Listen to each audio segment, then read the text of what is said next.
This is part 2 of the Unit 6 practice test. This is the last 2 pages, so if you need the first 2 pages, check my other video. But let's get started with question 6. We're given like this pulley and a string wrapped around it. And the question just asks, what's the little, for 6a, right? What's an experiment we can do to figure out the rotational inertia of this pulley? And this is actually just our windmill lab, right? We've used the same setup to figure out the rotational inertia, of the windmill thing. So it's pretty simple, right? We just want to figure out the torque, and then we'll just measure the angular acceleration. So a little procedure we can do to do that, right, is first, right, we want to first measure the radius of where the string is, right? Because we're going to put weights on it and like drop it and let it rotate. So we're going to measure radius of pulley with a meter stick.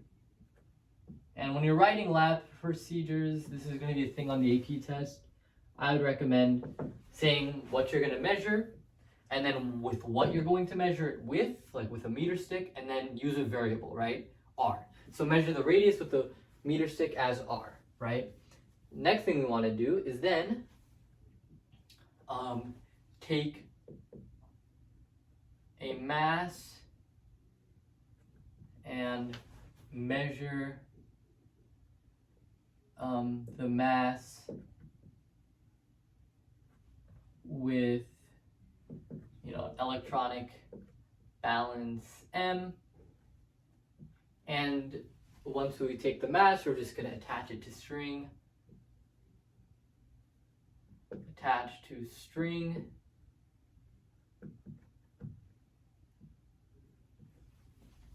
And then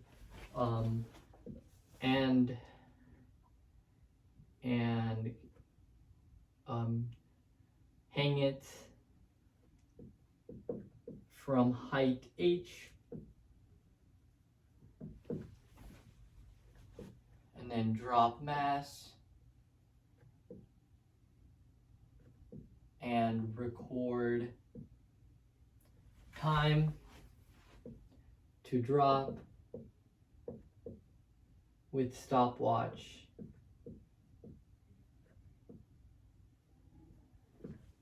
T. And I hope, let's just make sure we, known masses. Okay, we don't even need the electronic balance part. And then repeat with larger masses. And the important part is keeping this height constant.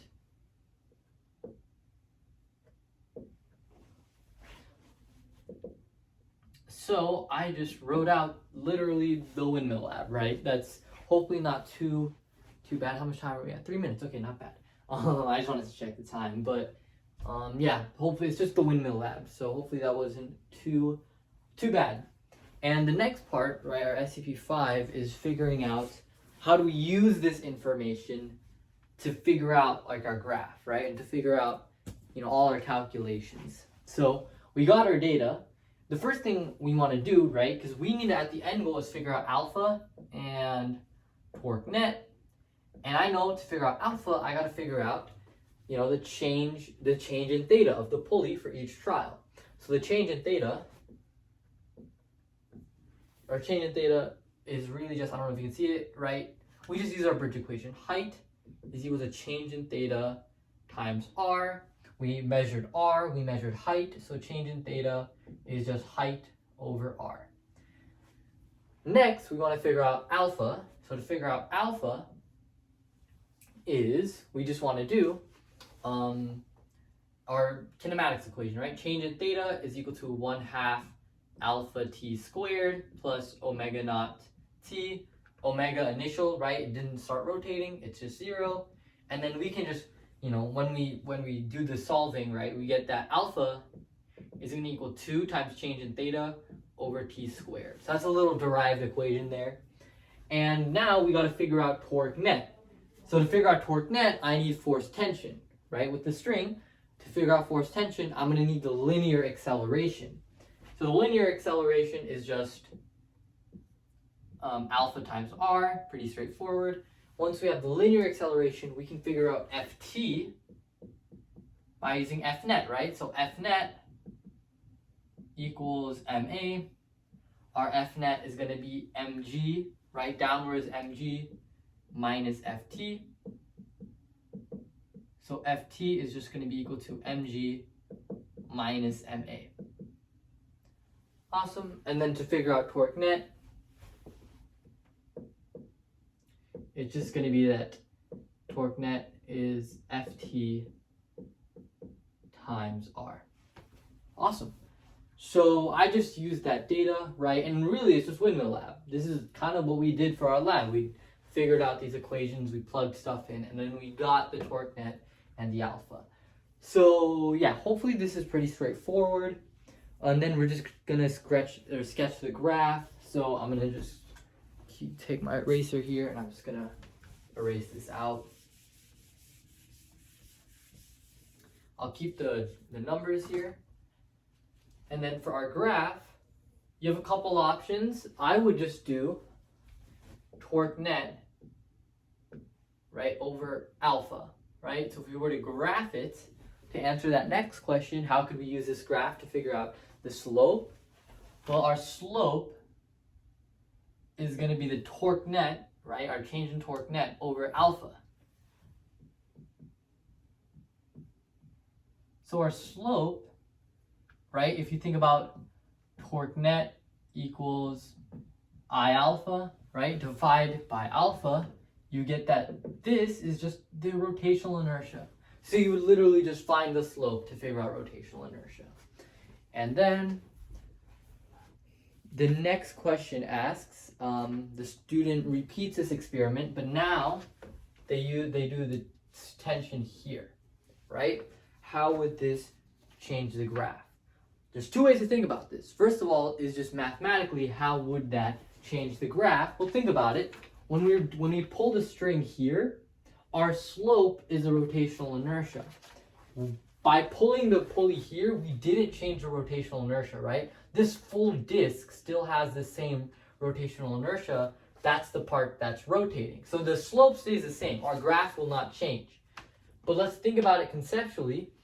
If the radius decreased, that means our torque decreased because Ft times r, so less radius means less torque, which means we were graphing values sort of here, right? We're graphing, sorry, that isn't right. Because alpha is here. So instead, think about it. If we have less r, we have, So if we have less r, with same height, we would have more change in theta. And if we have more change in theta, we would have, that doesn't make sense. The idea is that if we have, less torque, we're going to graph values sort of here, right? So we're graphing values over here. But if we increase the radius, right, we're just graphing values up here. So yes, with lower radius, you have lower torque net, but you also have lower alpha. So you're still going to have that same slope, right?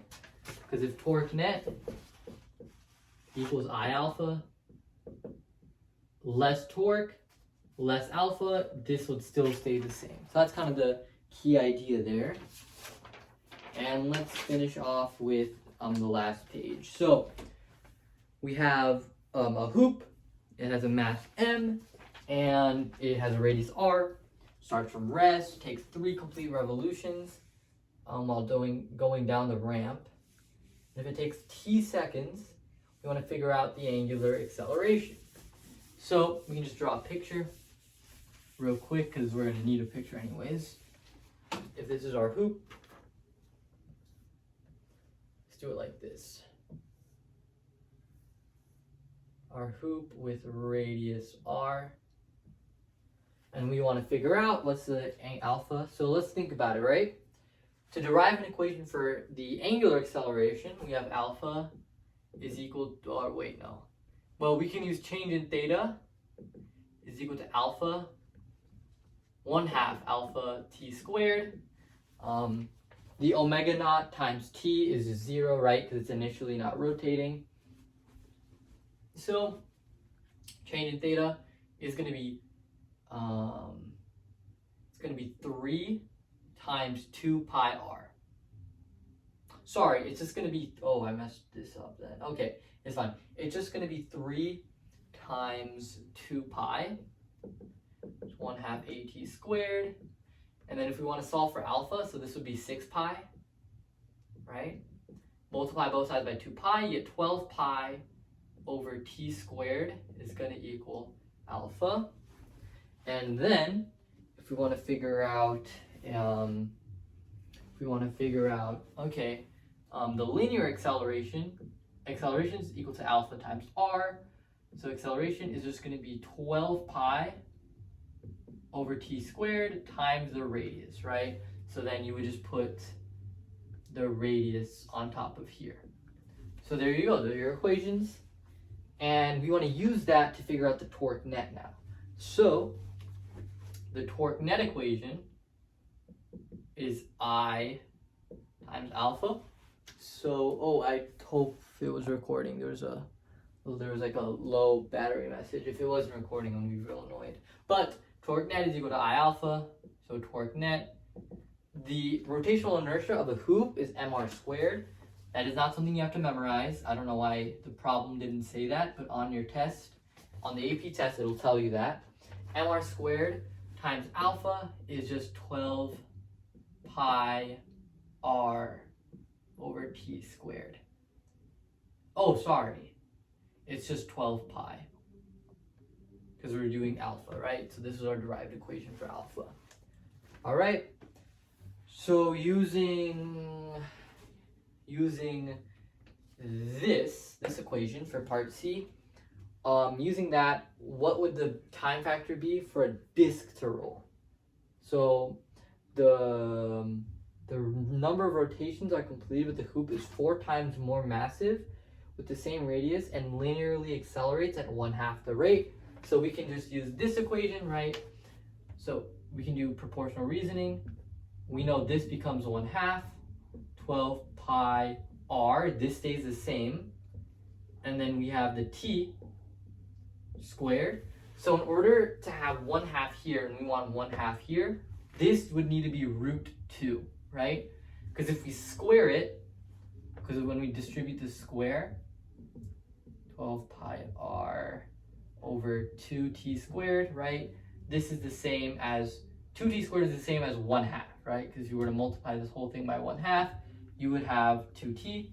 So everything works out. So if it linearly accelerates at half the rate, then it would be, the time would be root 2 or 1.4 times longer. Key thing to know is that mass did not change that.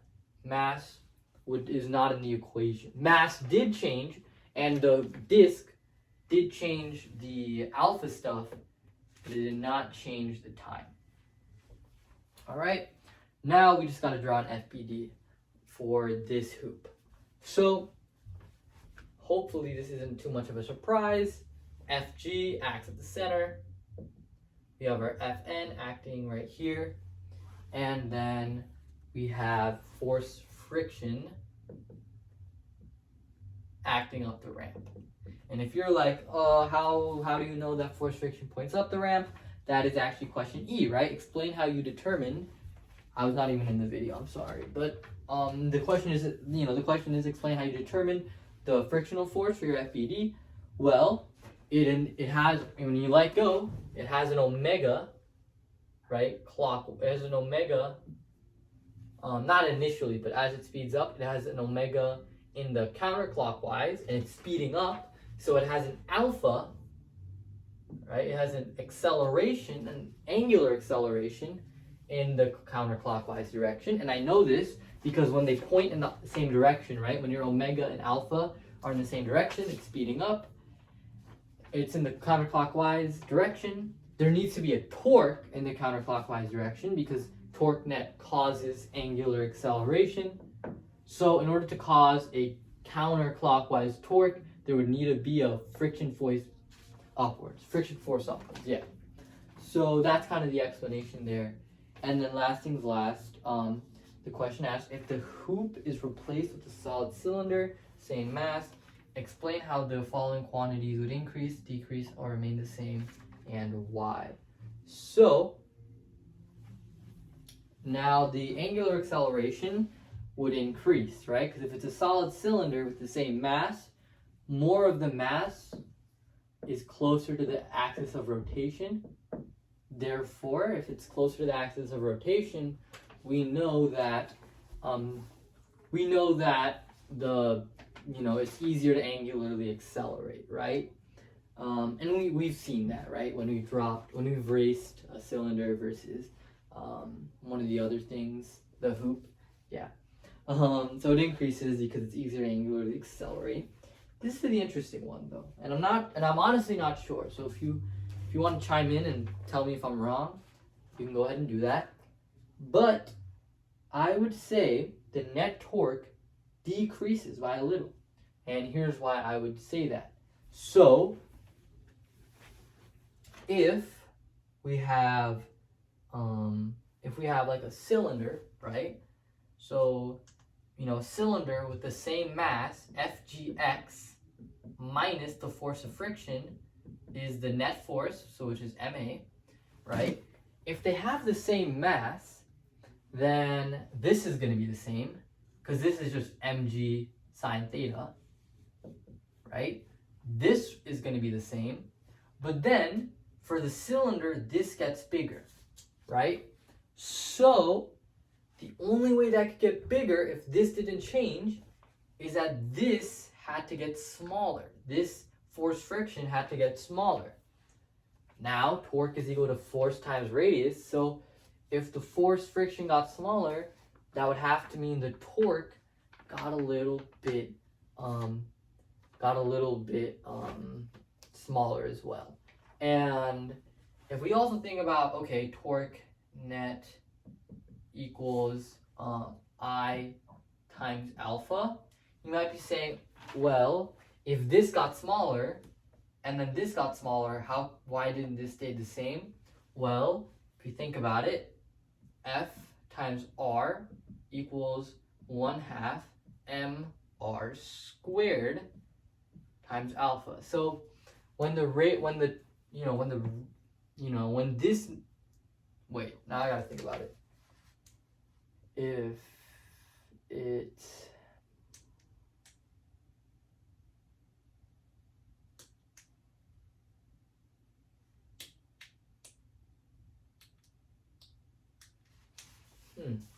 honestly, I don't know. I don't know what I would say. I'm just going to stick with the idea that the net torque decreases because force friction got smaller.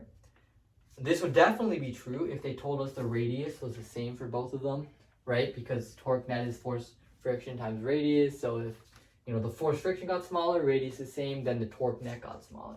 But I don't know, right? It doesn't say that the radius is constant or whatever. So yeah, there you go. I don't know. Take a guess. I'm going to say it's decreases by a little, but still, like, you can imagine if this decreases and this decreases, like, it could technically still decrease by a lot. So I don't know. But yeah, thank you for watching. Subscribe for more awesome science videos.